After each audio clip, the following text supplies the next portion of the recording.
Edith Labelle at Cage Warriors of 110 in Ireland. We are in the medical room, as you can see, with Ian Garry, the future, still undefeated.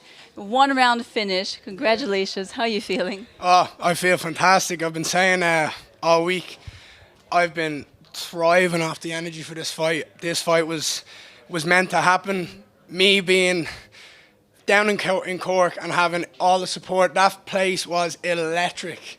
So this was a night that was meant to happen in my career, and I went out there and showed everyone what I'm about.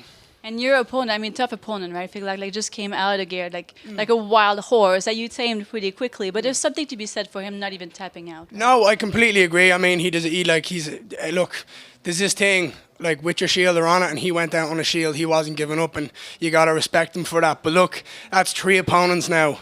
One a broken face, one a broken jaw, and one subconscious. I'm not here to mess about. I'm in here for business. I'm making it to the top, and nothing's stopping me. And what does it represent for you to have Cage Warriors back here in Ireland and being part of that second movement of Irish fighters? I'm a young Irishman. I want to be the best.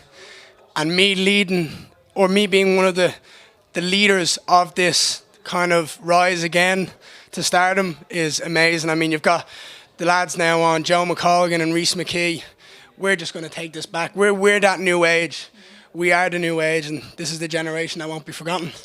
You mentioned it would be a dream to have UFC come here, right, for a second time. 100%. And you know, obviously, like with the way like you're handling yourself and like, the way you're fighting, and with Cage Warriors wanting to come back and build more and more talent, how likely do you think it is to happen? I think the Irish scene is booming internally within all the gyms. There's a lot of great Irish talent. There's not a lot of shows now. You've got the likes of Cage Warriors coming back. You've got Bellator coming back. You've got a lot of amateur shows now starting to get back into it because they can all see the rise, and it's just thriving. Everything is going amazingly, and for me to be one of the leaders of this rise again and be able to bring the UFC back is going to be amazing. That's my dream. The UFC is my dream, and I want nothing else. If I'm not making it to the UFC, I'm quitting this sport, because I'm here to be the best. I'm not here to be anything else. Your teammate James Webb is defending his title again in 2 weeks. You mentioned like you would want to be in that card as well. I mean, you seem untouched, still pretty, like you say. Like, so are you ready to step in if we need to? Look, I said it to Ian Dean. Anytime, any place, anyone. I'm ready to step in or step up. One or the other. Like, someone can step in against me, I can step in on short notice. I'm always ready. Once we can make sure that the weight is okay, and middleweight, welterweight, I'm good. But I would happily fight. 4-0 was what I wanted this year.